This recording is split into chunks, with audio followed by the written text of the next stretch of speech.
Abra sua Bíblia, como sentados vocês estão, no Evangelho de Jesus Cristo, segundo escreveu São Mateus. Jesus Cristo, segundo escreveu São Mateus. Quero mais uma vez agradecer a Deus, a pastora Ana, o pastor Carlos, pela confiança de estarmos aqui mais uma vez para sermos um instrumento de Deus para abençoar as nossas vidas. Segundo dia da campanha das primícias, voltado para milagres na nossa família, no âmbito familiar. A verdadeira fé, irmãos, a verdadeira fé não são as nossas ações. A verdadeira fé são as nossas reações.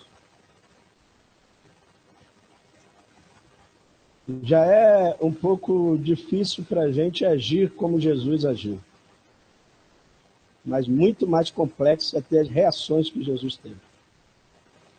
Porque o verdadeiro milagre acontece aqui fora, ele acontece aqui dentro.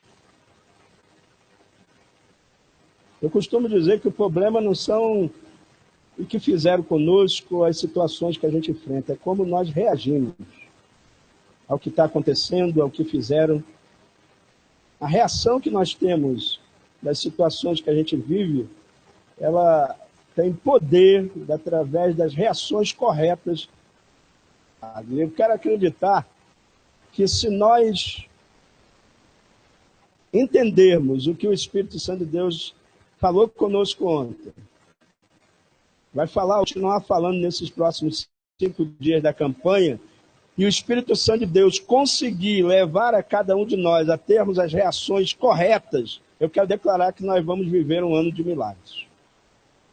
Porque Deus está me falando isso aqui, que muito desses milagres que Ele quer operar nas nossas vidas nesse ano de 2017 depende das nossas reações.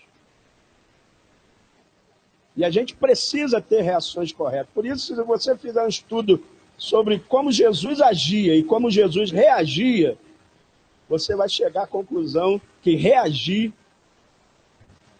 como Jesus reagiu, e às vezes a gente deixa o melhor de Deus porque a gente não sabe reagir a certas situações. Então, eu quero iniciar aqui nessa noite já pedindo que o Espírito Santo consiga mudar as nossas reações em relação às coisas que acontecem. Porque quando a gente tem as reações corretas, do lado de fora pode estar acontecendo a maior tempestade, irmãos. Mas a gente vai conseguir andar sobre as águas. Por isso que a maioria das doenças que as pessoas hoje são acometidas não tem a ver com físico, tem a ver com emocional. É porque elas não sabem reagir aqui dentro da maneira correta ao que está acontecendo lá de fora. E aí elas adoecem, elas se perdem, elas se precipitam, elas perdem a fé. E aí vira uma coisa que só Jesus para depois da gente. Mas eu quero acreditar que nós vamos viver o ano de milagre. Eu tô nessa com vocês. Eu gostaria até de participar dos 7 dias, mas eu não tenho condição. Eu tenho que voltar ainda hoje para Formosa. Eu tenho compromisso amanhã. Tenho compromisso no sábado e no domingo lá. Senão eu estaria aqui com vocês, mas eu não vou estar fisicamente. Mas eu vou estar aqui em oração. E eu quero, quem sabe... A senhora está tirando as palavras da minha boca. Eu quero estar aqui nas primícias de 2017, de 2018, o milagre que Deus operou em 2017. Amém? Mateus 25, verso de 1 a 10. Diz assim a palavra do Senhor. Então o reino do céu será semelhante a 10 virgens, que tomando as suas lâmpadas saíram ao encontro do esposo, e 5 delas eram prudentes, 5 loucas. As loucas tomando as suas lâmpadas consigo, mas as prudentes levaram azeite em suas vasilhas com as suas lâmpadas. E tardando o esposo, todas se adormeceram, mas à meia-noite ouviu-se um clamor. Aí vem o esposo, sai-lhe ao encontro. Então todas aquelas virgens se levantaram e prepararam as suas lâmpadas, e as loucas disseram às prudentes: dai-nos do vosso azeite, porque as nossas lâmpadas se apagam. Mas as prudentes responderam, dizendo: não seja caso que nos falte a nós e a vós, e diante aos que o vendem, e comprai-o para vós. Verso 10. E tendo elas ido comprá-lo, chegou o esposo, e as que estavam preparadas entraram com ele para as bodas, e fechou-se. Quando Deus trouxe esse texto no meu coração, eu achei que ele havia se confundido. Eu falei: não, o senhor não está entendendo, eu não vou falar sobre arrebatamento, eu não vou falar sobre a sua volta, eu vou falar sobre milagre na família. Me ajuda. Por que o senhor está me dando um texto desse? E aí ele falou algumas coisas comigo, porque Deus tem desse negócio, né? Ele dá um texto para a gente que a gente inicialmente não entende porque ele deu, e conforme ele vai ministrando, a gente começa a entender aonde ele quer nos levar. O exemplo dessa passagem bíblica, mais especificamente dessas 5 virgens, que a Bíblia identifica como virgens nécias, como virgens loucas, para trazer isso e aplicar isso para as nossas vidas. Muitas das vezes eu quero trazer isso para o âmbito familiar. Às vezes a gente comete o erro que essas 5 virgens loucas cometeram. Qual foi o grande erro que essas 5 virgens loucas cometeram? Elas saíram com a intenção de encontrar um esposo, mas elas não tinham convicção do tempo que elas levariam para encontrar o esposo. Se preocuparam de levar azeite de reserva. Elas levaram azeite somente nas suas lamparinas. Elas não cogitaram a possibilidade do esposo demorar, e foi o que aconteceu, e elas ficarem sem azeite, e as suas lamparinas se apagaram.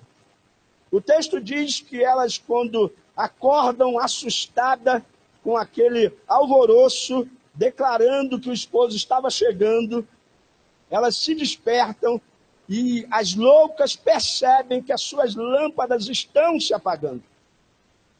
Quando elas percebem que as suas lâmpadas, as suas lamparinas estão se apagando, elas se voltam para as 5 prudentes, que, diferente das loucas, levaram azeite de reserva, lamparinas, porque as loucas perceberam a possibilidade do esposo demorar. Por isso a Bíblia chama elas de prudentes. Então as loucas se voltam para as prudentes e pedem que elas vendam o azeite que elas tinham sobrando. As prudentes viraram para as loucas e disseram: não, nós não vamos fazer isso, porque possa ser que vendendo para vocês a gente fique sem. Então vocês vão comprar. E quando elas saíram para comprar, a Bíblia diz que nesse momento o esposo chegou. Aquelas que estavam prontas, prudentes, entraram, e quando as loucas voltaram, as portas já haviam se fechado. O que o Espírito Santo de Deus falou comigo? É que às vezes a gente comete esse erro. A gente percebe que uma coisa não vai bem. Irmão, deixa eu dizer uma coisa aqui para vocês. O casamento não acaba da noite para o dia. Um casamento não acaba da noite para o dia. Há uma série de fatores que vão acontecendo numa relação, que vão minando aquele relacionamento, que vai esfriando o afeto, o respeito, o amor. Acontece da noite para o dia. Um crente não se esfria na fé, um crente não se desvia na fé do dia para a noite. Há várias coisas que vão desencadeando para ele chegar àquela frieza espiritual, aquele desânimo espiritual, a falta de vontade de estar na igreja, de estar em comunhão, até chegar realmente o fato que ele abandona a fé e volta-se para o mundo. Quebra da noite para o dia. Há uma série de consequências, de fatores que vão levando aquela empresa, são aplicações erradas, são uma série de fatores. A nossa dificuldade, o nosso problema é que a gente consegue detectar que uma coisa não está boa, detectar que o nosso filho está acontecendo alguma coisa errada. O horário que ela chegava em casa sempre era aquele, chegando naquele horário. Ela sempre participava para mim, para os pais, aonde ela ia, que hora ela voltava.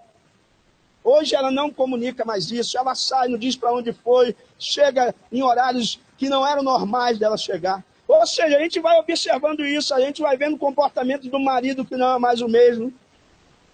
Aquele marido carinhoso que chegava sempre com um presente, mesmo que seja um batom, preocupação de sempre trazer alguma coisa para a esposa, trazer um buquê de flores, dar um beijo, meu amor, meu bem, ligar, mandar uma mensagem, e agora ele não liga mais, agora não manda mensagem, agora não traz mais nada, agora está frio, dificilmente me chama de meu amor. A gente começa a perceber essas coisas, detectar essas coisas, mas a gente não faz nada. A gente age como essas 5 virgens loucas. A gente quer um resultado imediato que a gente identificou lá atrás, mas que a gente acreditou que ele ia se resolver. Ia se resolver e não se resolve. E aí, desculpe o termo, quando a porteira é arrombada, o marido já saiu de casa, o filho já se envolveu com as drogas, a filha já engravidou. Aí a gente vem para a campanha das primícias acreditando que depois dos 7 dias o marido vai voltar, o filho vai sair das drogas, que um gabinete vai resolver, que um encontro de casais vai resolver. E não é assim. Não é assim, irmãos. Não é assim. A gente observa as coisas. Eu me lembro de uma situação que aconteceu no Rio de Janeiro com uma irmã da nossa igreja, que bateu na minha casa 2h30 da manhã. Eu ainda meio sonolento, sem entender. Por que 2h30 da manhã, irmão? O telefone toca, alguém bate na tua porta. Não é nada de bom, irmão. Porque coisa boa demora a chegar, irmão. Coisa ruim, meu Deus do céu, é uma rapidez de chegar notícia ruim. A gente não quer nem saber, mas as pessoas fazem questão de trazer. 2h30 da manhã, pastor Otávio, vai morrer alguém. Aí chega a irmã desesperada, eu abri a porta, ela já foi entrando, chorando e se derramando. E viu, pastor Otávio, o senhor não sabe o que aconteceu. Eu falei, não sei, irmão, eu estava dormindo. São 2h30 da manhã. Mas eu preciso que o senhor me ajude. Eu falei, o que foi? Eu quero que o senhor vá lá na grota. Eu falei, irmão, eu não estou entendendo, só quer que eu vá onde, irmão? Na grota. A grota, irmão, é uma favela que tem no complexo da Penha. Eu quero que o senhor vá lá na grota e vá lá na casa de um dos traficantes de lá e tire minha filha de lá, que a minha filha saiu de casa e está lá morando com ele. Eu falei, irmão, senta aqui. Deixa eu lavar o rosto, irmão. Fui lá, lavei o rosto, voltei e falei, me responde uma coisa, com sinceridade. Claro, pastor, a senhora gosta de mim? Não, a senhora não deve gostar de mim. A senhora quer que eu morra? Não, pode ser sincero, eu sou forte, eu aguento esses baques. Porque a senhora veio na minha casa 2h30 da manhã, querendo que eu saia daqui, e a senhora quer simplesmente que eu vá na grota. E entre lá dentro da casa de um traficante e tira a sua filha de lá. É isso mesmo? Eu entendi, eu tô meio sonolento. Não sei. Não, pastor, é isso mesmo. Eu falei, a senhora me ama mesmo? Aí eu virei para ela e falei, minha irmã, me diz uma coisa. Quantos meses a senhora começou a perceber que a sua filha tinha se envolvido com o traficante? Ah, pastor, já tinha uns 6 meses. 6 meses, irmão. A senhora começou a perceber que ela estava se envolvendo com esse tipo de gente. Por que a senhora não me procurou há 6 meses? Irmão? Agora que ela já está lá, morando lá, a senhora quer que eu vá lá? Irmão, me perdoa. Vai para casa. Deixa eu dormir. Porque agora, irmão, só muita oração. E é o que eu vou fazer, irmão, mas ir lá eu não vou. Eu vou orar, irmão.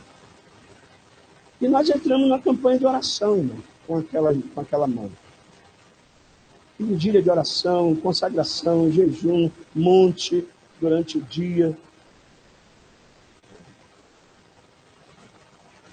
E demorou mais de 2 anos para Deus libertar aquela moça daquele relacionamento e ela voltar para casa. Porque a gente quer que as coisas aconteçam assim num passe de mágica. A gente faz as coisas erradas, a gente tem que colher o que a gente semeia, mas a gente acha que num gabinete as coisas vão se resolver. E não vão. Eu poderia contar histórias aqui de gabinetes que os irmãos iam falar, não acredito nisso. Você está falando sério? Isso existiu? Em Formosa. Eu estou em Formosa há 4 anos. Igreja, mas de uma outra igreja. Chegou para mim e contou, pastor, você não sabe o que aconteceu com a vida da família tal, crente? Sabe o que eles disseram? O pai estava de madrugada na cozinha, preparando alguma coisa para comer, quando de repente ele ouviu um choro. Um choro de criança. Ele se assustou. Não, tem criança aqui. E quando ele foi acompanhando o choro, entrou no banheiro, a filha dele, de 16 anos, tinha acabado de dar à luz a um bebê. E eles não sabiam que ela estava grávida. 9 meses, porque a menina é meia fortinha, meia gordinha. O fato dela ser assim, meia gordinha, conseguiu. Agora eu fico pensando que nível de relacionamento é esse que a gente está vivendo dentro das nossas casas. Que a gente não consegue ouvir os gritos. Vai muito com os gritos lá de fora. E às vezes a pessoa dentro da nossa casa está gritando. A mulher está gritando, o marido está gritando, os filhos estão gritando. E a gente não ouve. A gente não ouve. Um dia Deus chegou para mim e falou, rapaz, você está pregando. Na época que eu pregava, hoje eu 30 dias no mês. E Deus fala comigo, teu ministério está crescendo, eu estou fazendo coisas grandes através do teu ministério, mas tu está perdendo a tua família. O nosso maior ministério é a nossa família, irmão. O nosso maior ministério é a nossa família. E o problema que nós estamos vivendo nos dias atuais, no século 21, é que nós estamos vivendo debaixo do mesmo teto, mas nunca a gente esteve tão distante um dos outros. Nunca você viu pessoas que vivem no mesmo teto, na mesma casa, mas estão tão distantes como nessas épocas que a gente tem vivido.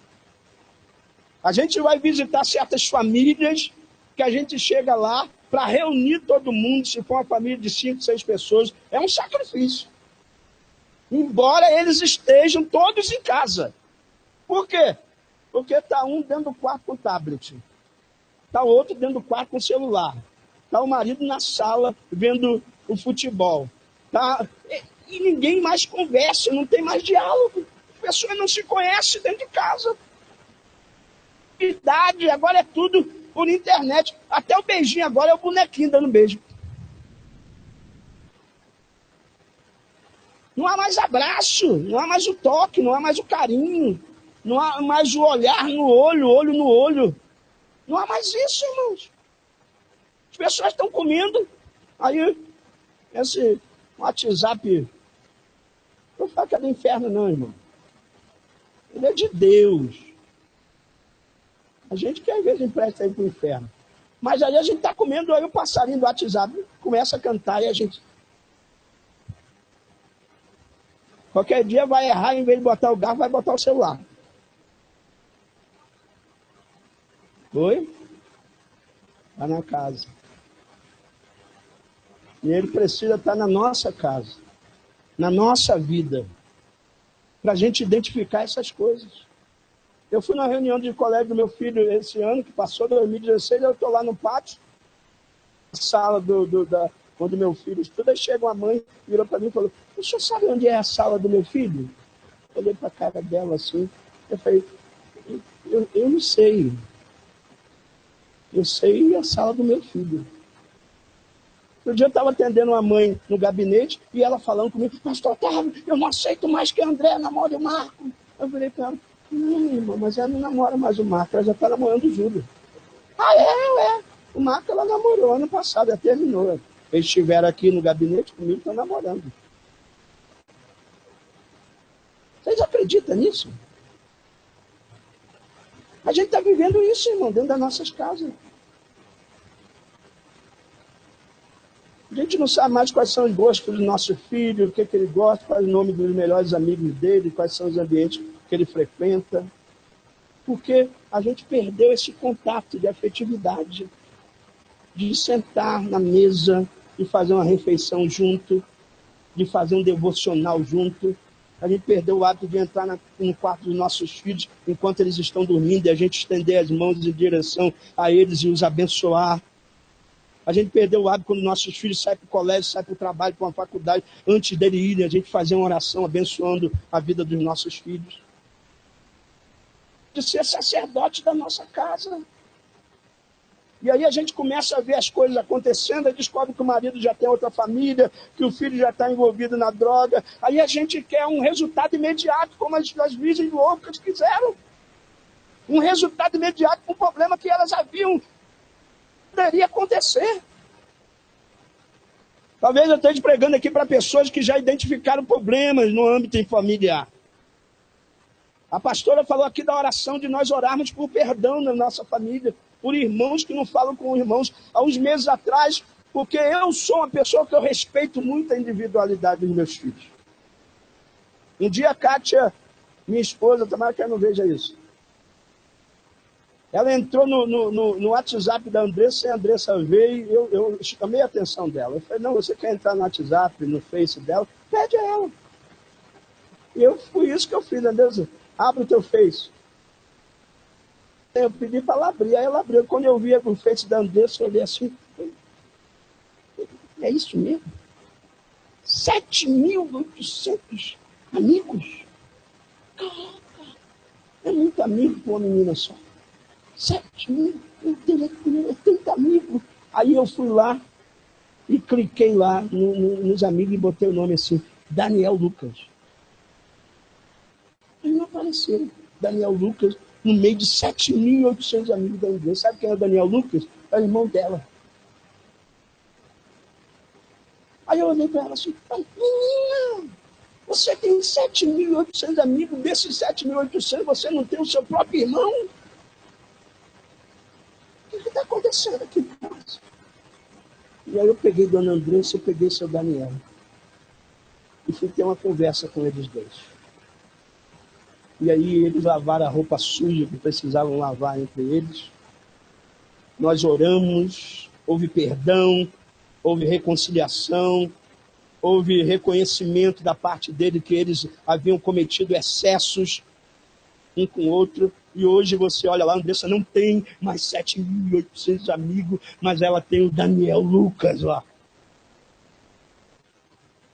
E a gente não percebe essas coisas. A gente não percebe isso, irmãos. Dentro da casa de um sacerdote, dentro da casa de um rei, tragédias familiares, estou me referindo a Davi. Aminon sentia um sentimento diferente pela sua irmã, Tamar. Porque Aminon era filho de Davi, com a outra mulher, não era irmão de pai e de mãe de Tamar, era irmão só por parte de pai. A mãe de Tamar e de Aminon eram outras. Porque Aminon tinha por a sua irmã, não era aquele sentimento de irmão, era um sentimento de um homem por uma mulher. Quer dizer, eu estou na minha casa, estou percebendo que o meu filho está tendo um sentimento pela sua irmã diferente do anormal. Está acontecendo ali uma anomalia, uma normalidade, uma coisa que não era para acontecer, mas eu estou desapercebido disso. A camarada tinha um amigo, que a Bíblia diz que o amigo de Aminon era sagaz. O amigo dele percebeu que o seu pai Davi não percebeu. Que Aminon estava ficando doente, que Aminon estava estranho. Aí esse amigo chega para ele e fala, rapaz, você mora num palácio, você tem um café aí, que você pode comer o que você quiser e você está magro, para, o que está acontecendo? Aí Aminon vai e abre o coração para esse amigo e diz que ele está apaixonado por a irmã dele. Aí esse amigo sagaz vira para Aminon e dá uma ideia para ele, finge que está doente. Se passa por doente, fala com teu pai, para deixar Tamar vir aqui cuidar de você, fazer uma canjinha de galinha. Aí Davi, que está lá, não percebe o que está acontecendo debaixo da sua própria casa. Chega acredita na conversa de Aminon, manda Tamar lá. Vai lá, teu irmão não está bem, está doente, prepara uma canjinha para ele, um mingauzinho. Aí vai lá Tamar. E eu tenho certeza que Tamar sabia das intenções de Aminon. Deixa eu dizer uma coisa aqui para os homens, irmãos. Quando a mulher falar uma coisa, irmãos, pensa 10 vezes. Se ela falar, estou observando, estou percebendo uma coisa, irmão, começa a dar atenção para isso. Porque as mulheres têm essa habilidade de perceber coisas que os homens não percebem. Se a mulher dizer não faz não, irmão. Não faz não. Eu tenho certeza que Tamar sabia que Aminon tinha um sentimento diferenciado por ela. Mas foi. Vou falar para quem? Vou falar para o meu pai? Não, pai, não vou não, porque não, meu pai não está percebendo nada. Foi lá, chegou lá, tá, o camarada vai, força a menina a ter uma relação com ele, houve um incesto, houve ele abusou do sexual. E pior do que ter abusado da irmã foi que depois que ele teve o ato, diz a Bíblia, que ele se enojou de Tamar e expulsou a sua irmã. Ela ficou mais envergonhada da forma que ele tratou de expulsar do que dele ter cometido incesto, a violação contra ela. Quando ela sai da casa de Aminon, envergonhada, ela encontra quem? Absalão. Seu irmão por pai de mãe. Assim que Absalão bota o olho nela, fala, Tamar abusou de você, Aminon abusou de você, né? O irmão identificou, o irmão também identificava, mas o pai, o rei, estava ali cuidando do reinado, um grande rei, não estava enxergando o que estava acontecendo dentro da sua própria casa. Sabe o que aconteceu?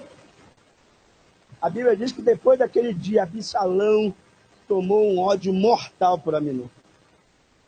2 anos sem falar com Aminon. E nisso tudo, sabe o que Davi fez? Fez absolutamente nada. Depois de 2 anos, seus irmãos se falarem. Aí Absalão chega para Davi e fala, papai, fala, Absalão, eu queria fazer um piquenique. Deu uma vontade no parque da cidade, fazer um piquenique. Ah, que bom, meu filho. Eu queria levar Aminon. Meu irmão queria. 2 anos que eles não se falavam. E Davi, assim como muitos de nós, não percebe o que está acontecendo debaixo do nosso teto, a nossa volta, com as pessoas próximas, a gente não ouve os gritos delas. Em oração, que o Espírito Santo de Deus abra o nosso ouvido para os gritos dos nossos familiares, para o grito das pessoas que deitam conosco, que sentam na nossa mesa. Estão gritando, e a gente está tão ocupado com tanta coisa que a gente não percebe. Foram para o piquenique no parque da cidade. Encheu a cara da Aminon de vinho e matou a menina. Um estupro, um homicídio dentro da casa de um pastor, dentro da casa de um rei. Sabe o que aconteceu? Absalão fugiu. Ficou 3 anos fora. 3 anos fora. Teve 3 filhos nesse período. Inclusive uma moça que ele botou o nome de Tamar. Estava querendo falar alguma coisa para o seu pai. Eu acredito que nenhum erro justifica outro. E eu não sou aqui uma pessoa de defender erro de ninguém. Defendendo a rebelião que Absalão cometeu contra o seu pai. Mas eu consigo entender. Porque o grande que dessa questão dessa rebelião de Absalão é que ele pensava o seguinte: se meu pai não tem condição de cuidar da sua casa, ele não vai ter condição de cuidar do reino. E aí ele começou a inflamar. Todo mundo que ia lá, ele inflamava. E aí aconteceu o que aconteceu. Absalão passa 3 anos fora, Joabe faz um negocinho lá, aí Davi manda trazer Absalão de volta, mas não quer ver a cara de Absalão. O Vicente Pires, mas ele mora para lá, não vem para o palácio. Aí Absalão ficou 2 anos em Jerusalém, sem o pai querer ver ele. Aí Absalão bota fogo lá na propriedade de Joabe, porque mandou chamar ele várias vezes, Joabe não foi, cara, não vem não. Foi botar fogo na propriedade dele, na hora ele apareceu. Eu falo contigo, rapaz, tu não veio, então Eu arrumei um jeito de ouvir. Ele apareceu. O que é? Diga para o meu pai. Sabe Salão falando? Diga para o meu pai. Para que ele me trouxe de Jesus para cá? Para que ele me trouxe para cá se ele não quer me ver? Mande que ele me mate. Aí Davi vai e manda chamar. Sabe como termina toda essa história, toda essa tragédia? Absalão chegando e Davi dando um beijo nele. Davi resolveu um homicídio, um assassinato, um estupro, entendeu? Um beijo. Não se resolve as coisas assim, irmãos. Não se resolve as coisas assim. Eu vim aqui nessa noite com muito temor de Deus, pedindo que Deus nos dê graça, nos dê sabedoria, para identificarmos uma situação e nós buscarmos logo a solução, nós nos assentarmos, nós falarmos, nós expormos o que está acontecendo na nossa casa, conversar, por que isso, porque aqui pedir ajuda de oração às pessoas certas, mas não deixar que a coisa primeiro aconteça, para depois a gente querer um resultado imediato. O livro de Marcos fala daquele pai que levou o filho endemoniado para os discípulos de Jesus expulsarem aquele demônio, eles não conseguiram. Jesus está descendo o monte, vê aquela situação, chega, o que está acontecendo? Aí o homem vira para Jesus e fala: eu trouxe o meu filho aqui para os seus discípulos expulsar um demônio, mas eles não conseguiram. Se tu podes fazer alguma coisa, aí Jesus vira para o homem e fala: se tu podes crer, tudo é possível que crer. Aí Jesus faz um negócio que eu acho interessante. Ele vira para o pai desse moço e pergunta o seguinte para ele: por que está acontecendo isso com ele? Aí o pai responde: desde a sua infância. Sabe o que Jesus estava falando? Eu posso descer? Posso? Posso? Não é porque vocês estão filmando, eu não sei se desce, se não desce, se pula, se não pula. Aí o pai de Jesus vira para o pai e fala: quanto tempo está acontecendo isso com ele? Aí ele responde: desde quando ele era criança. Sabe o que Jesus estava, na verdade, dizendo para o pai, e está dizendo para nós nessa noite? Aonde você estava quando ele teve a primeira convulsão? O que você fez quando o seu filho teve a primeira convulsão? Porque você está me dizendo que ele tem isso desde criança, hoje ele é um adolescente. Rapaz, aonde você estava? Aí a pergunta para nós nessa noite é: aonde a gente estava quando o nosso filho fumou o primeiro cigarro de maconha e hoje ele é um viciado?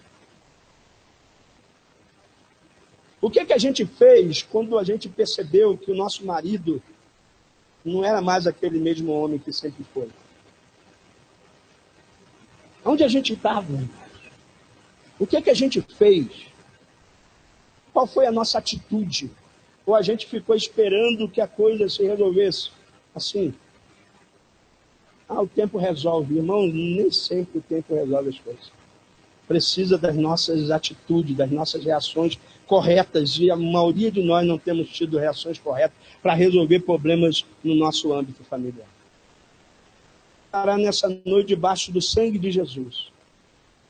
Que nesse ano de 2017, o Espírito do Senhor virá sobre a sua igreja e nos dará condições, graça, sabedoria, porque o livro de Provérbios diz que com a sabedoria se edifica a casa e com a inteligência ela se firma. Aí a gente poderia falar aqui a diferença de sabedoria e de inteligência, porque o texto está dizendo que com a sabedoria se edifica a casa, mas com a inteligência ela se firma.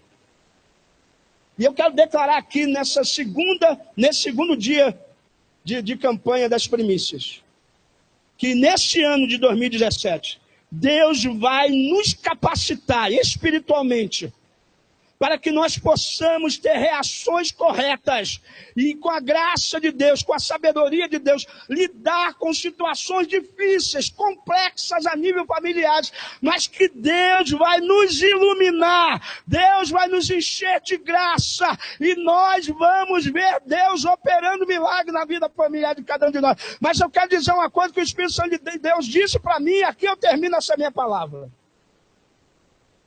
Os milagres acontecendo nas nossas vidas, a gente precisa ter um ingrediente que a pastora citou aqui, quando ela mencionou, segundo Reis 4, aquela viúva.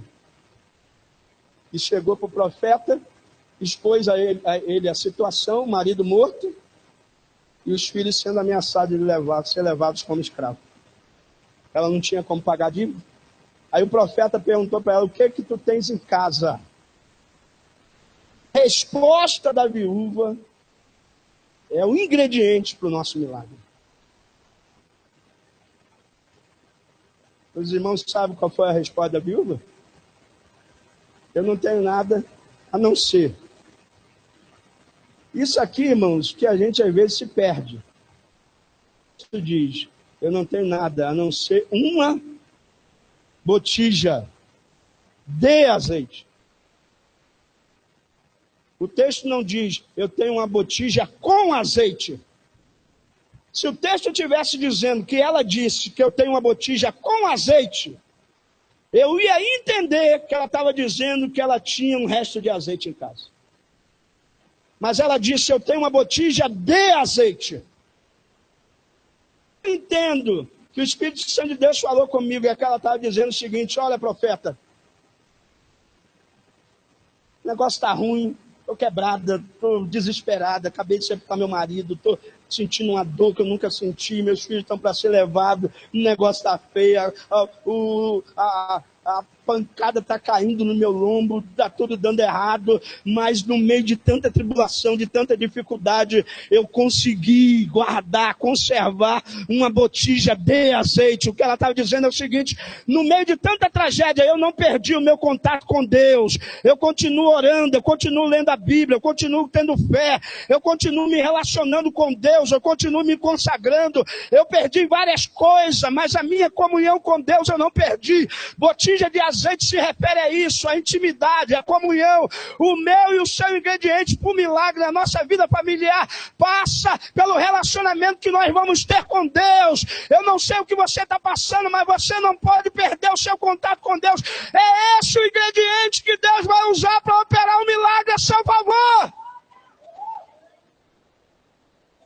Essa coisa, irmão, da gente estar passando o que for, o diabo toca na gente, o diabo toca na família, o diabo toca nas finanças, mas no meu relacionamento com Deus ele não pode tocar. Essa botija de azeite vai continuar cheia, eu não vou perder esse contato. Foi esse ingrediente, foi essa comunhão. Foi essa vida de oração, foi essa vida de intimidade, foi essa vida de oração, essa vida de leitura bíblica, essa vida de consagração que operou um milagre na vida daquela mulher.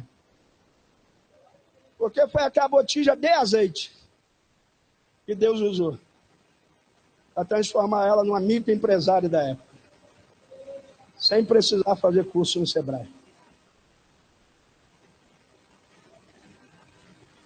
De uma endividada passou a ser uma microempresária. A casa dela estava toda lotada de panela, de jarro, de tudo, cheio de azeite, de primeira qualidade. Não dá nem para passar aqui, meu filho. Basta aí. Onde a senhora vai, mãe? Eu vou no profeta. Ele mandou eu fazer até aqui, daqui ele não disse o que faz. E aí eu termino. Quando ela chegou lá, profeta, está tudo lá. Azeite que não acaba mais. Coisa boa, hein? O que eu faço agora? Aí o profeta falou para ela, vai, vende o azeite, paga a sua dívida e vive você e seus filhos do resto. Sabe o que o profeta estava dizendo para ela e está dizendo para nós nessa noite? Desfruta da bênção. O milagre aconteceu, desfruta dele, goza dele. Agora, em nome de Jesus, paga a dívida. O nosso problema é esse, irmãos.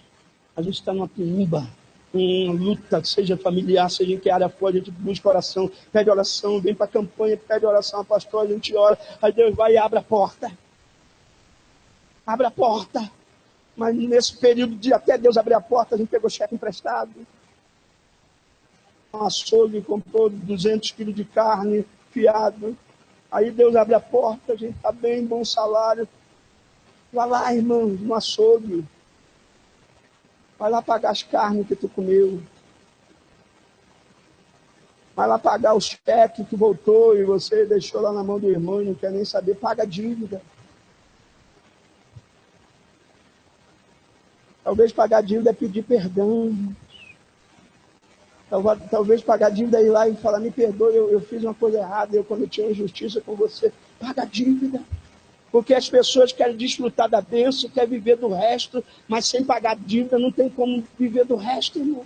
O que ele está falando é o seguinte, paga a dívida, ou seja, arranca essa semeadura que não foi boa.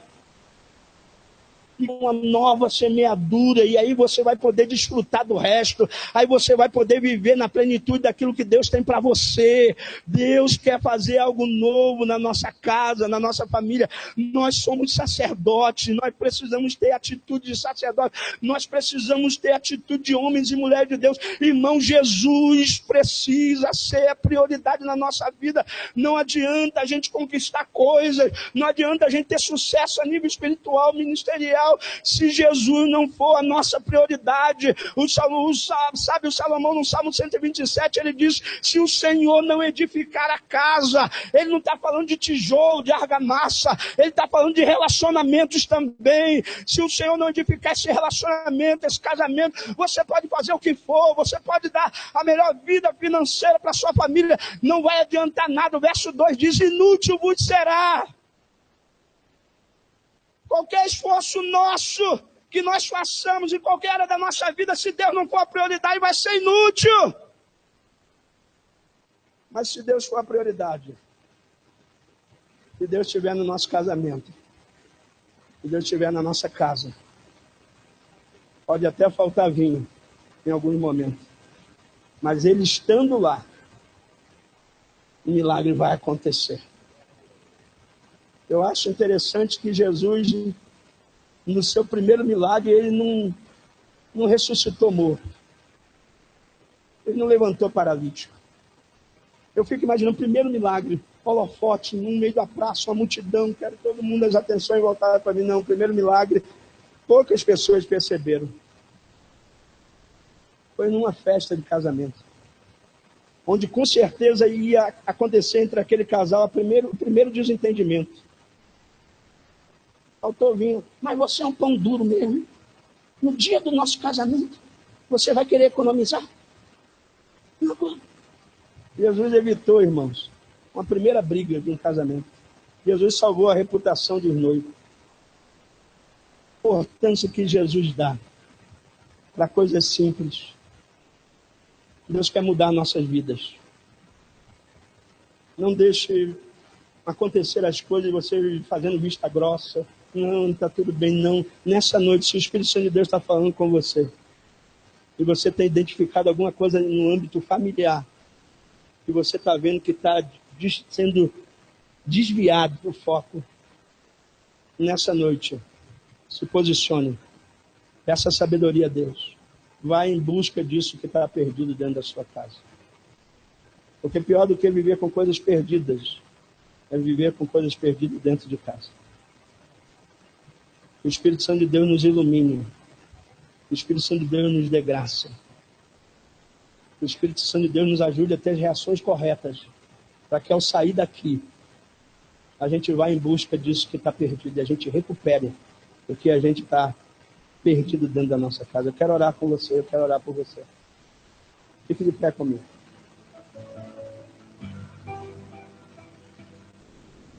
Alabachurabacalaçá.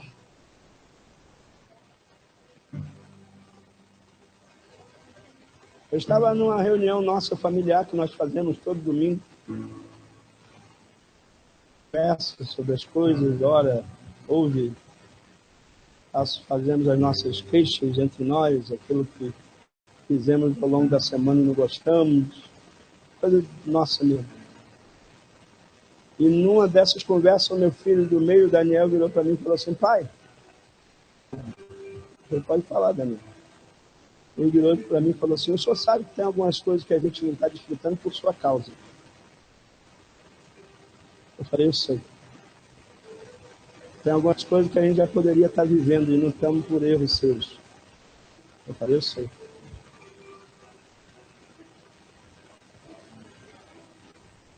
E aí ele olhou para mim e começou a chorar. E ele falou assim para mim, mas o senhor é o meu exemplo. Porque mesmo quando o senhor cometeu os seus erros, o senhor nunca abandonou Deus. Mesmo vivendo as dificuldades que nós sabemos e Deus sabemos que a gente vive, eu nunca deixei de ver o senhor debruçado na Bíblia, estudando na mesa. Às vezes acordar de madrugada e passar pela sala e ver o senhor de joelho dobrado, de rosto no pó. Eu nunca vi o senhor receber um telefonema para ir pregar no igreja e o senhor dizer não. Para mim, o senhor é meu exemplo. Porque o senhor nunca perdeu esse contato com Deus, esse relacionamento com Deus. Eu espero que eu consiga ser um homem igual ao senhor. E isso tem sido um marco na minha vida.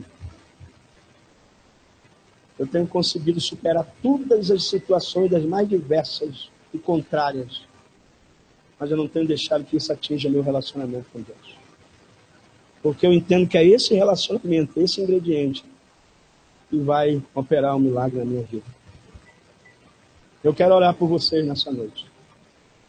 Olha só, eu não estava com isso na mente, mas pensando que Deus está trazendo isso aqui. Eu vim aqui ontem e preguei sobre milagre na vida espiritual. E estou vindo hoje para falar de milagre sobre a família. E Deus está falando comigo que uma coisa está condicionada à outra.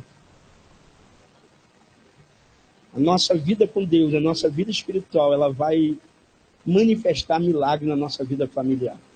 Se nós priorizarmos o nosso relacionamento com Deus. Eu quero orar por vocês aqui nessa noite. Eu já passei um pouco do meu horário. Pela sua casa, orar pela sua família. Orar para que Deus te capacite, te dê condição de sair daqui com atitudes diferentes. Tentar essas situações, buscando ter as reações corretas e não ficando esperando um resultado imediato para a coisa que você já detectou lá atrás. Eu quero orar por famílias aqui nessa noite que precisam receber milagres. Esse ano de 2017 será um ano de milagres para a igreja semear aqui em Brasília. O ano de 2017 vai acontecer milagres. De vocês, Deus me disse isso com muita convicção. Eu não sei se a senhora leu o que eu mandei para a senhora no Face, mensagem. Mas quando eu estava orando pela senhora, Deus falava comigo para lhe dizer que esse ano Ele lhe dará um sinal. Um sinal. Um sinal como a senhora nunca viu.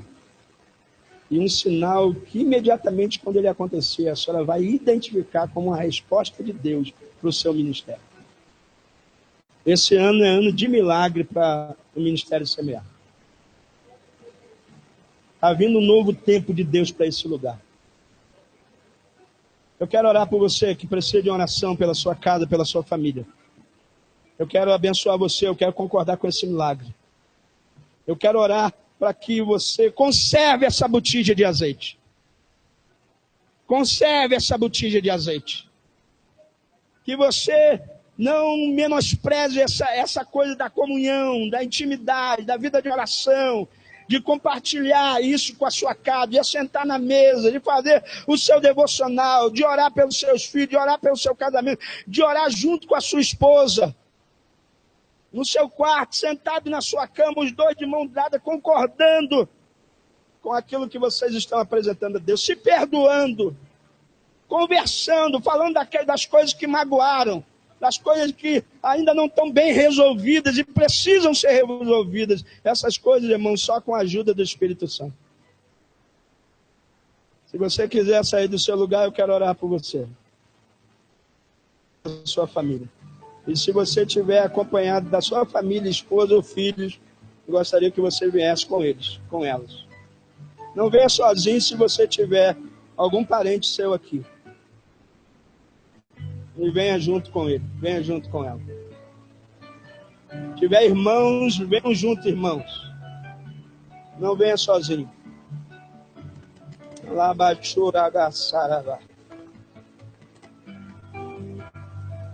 O diabo perdeu aqui nessa noite.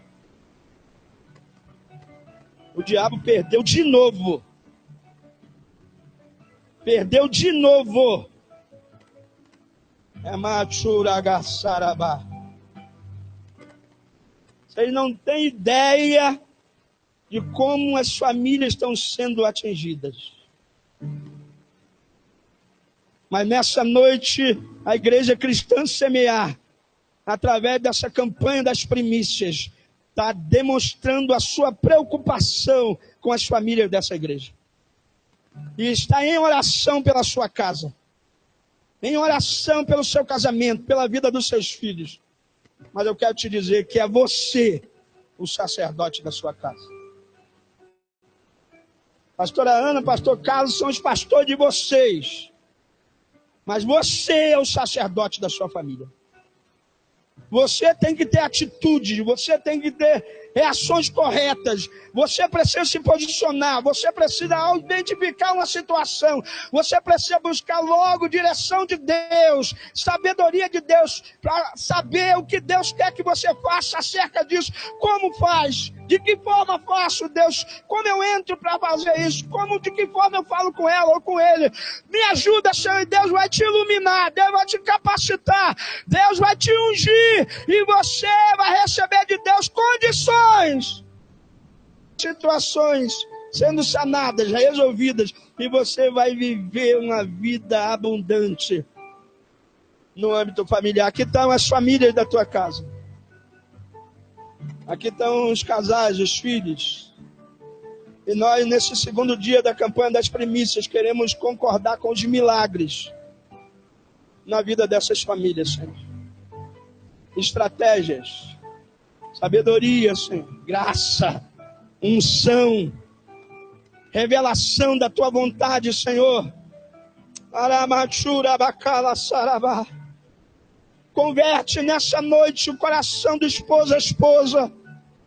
Converte nessa noite o coração da esposa ao esposo. Converte nessa noite o coração dos filhos aos pais, dos pais aos filhos. Converte nessa noite o coração do irmão ao irmão, da irmã à irmã. Ó Deus, converte o coração dos nossos familiares nessa noite e repreenda todo esse ataque do adversário contra a nossa casa, contra a nossa família, contra o nosso lar, em nome de Jesus. Que nós não sejamos indiferentes, Senhor. Que nós não façamos vista grossa. Que nós não empurremos um problema com a barriga, Senhor, achando que ele vai se resolver. Que a gente não haja como essas 5 virgens loucas que quiseram um resultado imediato para um problema que elas haviam detectado lá na frente, Senhor. Jesus, eu declaro mudança para o seu lar. Eu declaro estratégias espirituais de Deus para você lidar com problemas, com situações que estão acontecendo no âmbito familiar. Eu quero concordar que você vai conservar esse vaso de azeite, que você vai conservar essa comunhão, essa intimidade, esse relacionamento com Deus, e vai ser esse relacionamento com Deus, essa comunhão que Deus vai usar, vai ser esse ingrediente que Ele vai operar o milagre dentro da sua casa. Eu quero concordar nessa noite com o milagre nos nossos lares, na nossa família. Eu quero ser profeta de Deus aqui e declarar que 2017 será verdadeiramente o ano dos milagres.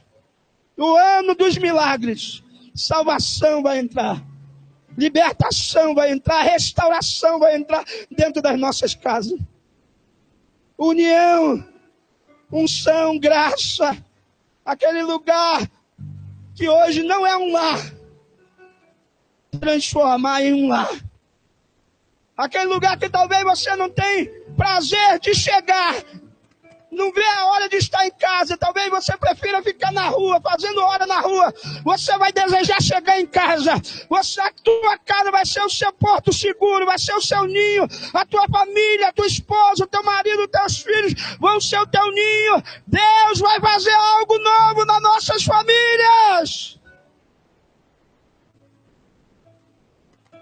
Derrama uma unção nessa noite, Senhor, na vida de cada família aqui presente. Levanta esses sacerdotes dentro desses lares para que o milagre possa se manifestar e o teu nome ser glorificado. Eu gostaria que nesse minuto você, de olho fechado, ministrasse sobre a vida do seu filho, da sua esposa. Você, marido que está aqui, ministre. Se o marido não está, está a esposa, a mãe, ministre. Se a mãe e o esposo não está, está o irmão, está você sozinha. Ore pela sua família agora, ministre sobre a tua família. Receba essa palavra, deixa essa palavra entrar dentro de você. Deixa o Espírito Santo trazer revelações para você. Aramachuragassá.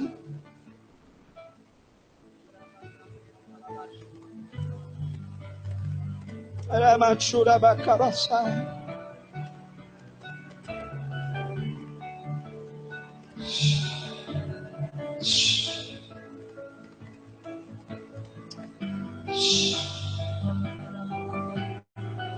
Eita. Abanchurabachuracalabá.